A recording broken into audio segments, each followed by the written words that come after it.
Hello everyone and welcome to Crappy Reviews, where the games aren't always crappy, but the reviews usually are. I'm the Crap Gamer with you as always. Thanks for taking time out to check out another one of my reviews. If you like it, hit the like button, hit the subscribe button. Thanks, I really appreciate it. I have a ton of other gaming reviews and gaming related content, so make sure to check that out as well on my channel. Today, I'm reviewing Batman Arkham Knight for the Xbox One. Now, I'm a huge Batman fan. Growing up, I used to watch Batman the Animated Series all the time. I absolutely loved all the Arkham games that released last generation. In fact, I double dipped on them. Now, Batman Arkham Knight, from the minute I started playing it, it absolutely grabbed my attention. I knew this was the Batman game that Rocksteady wanted to make all along, and the hardware had finally caught up to their vision. To be fair, to enjoy this game fully, I believe you'll need at least some basic knowledge of Batman and his history. The other games also play a role in knowing what they did and what happened because they call back to him throughout this one. Now, I think as a standalone title though, it's still something that just about everyone can enjoy because we can all enjoy good games. Graphically, this is what next generation is supposed to be all about. Batman has never looked better. Gotham City is finally fully alive and busting with color and detail. It's absolutely phenomenal. This is a true artistic masterpiece where graphics and performance are concerned. The frame rate was rock steady, pun definitely intended, and the Batmobile is an absolute thing of beauty. The city itself, with the rain pouring down, is a real treat for the eyes.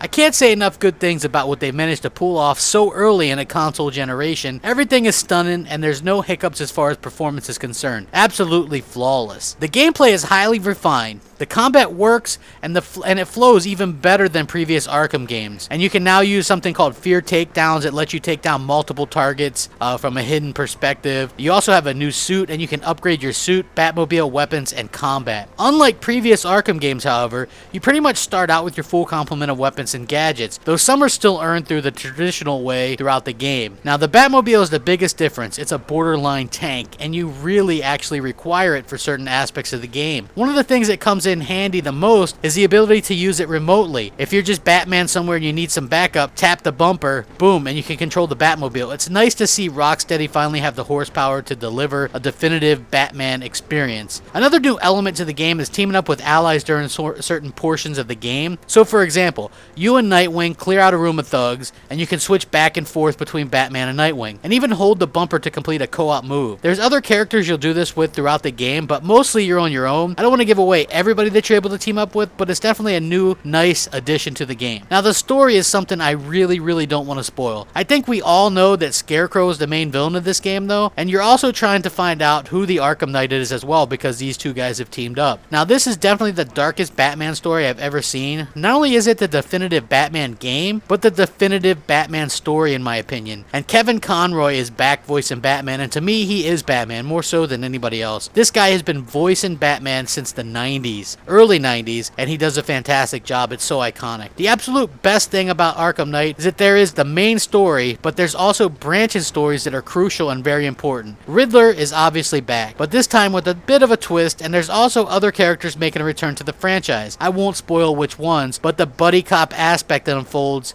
throughout the game is probably the best thing ever in game, and I absolutely loved it, and you'll know it when you get there. This Batman story hits you right in the feels and leaves you wanting more. All in all, this Batman game is the Batman game we deserve. It's probably the game of the generation so far. There's a ton of content, and it's an example of a game done right. Batman Arkham Knight is a game worth getting excited about. In a lot of ways, it's what next generation gaming is all about. Batman Arkham Knight gets a fantastic 9.75 out of 10. Please remember to comment, rate, subscribe, rack 'em up. Thanks for watching. Crap Gamer out.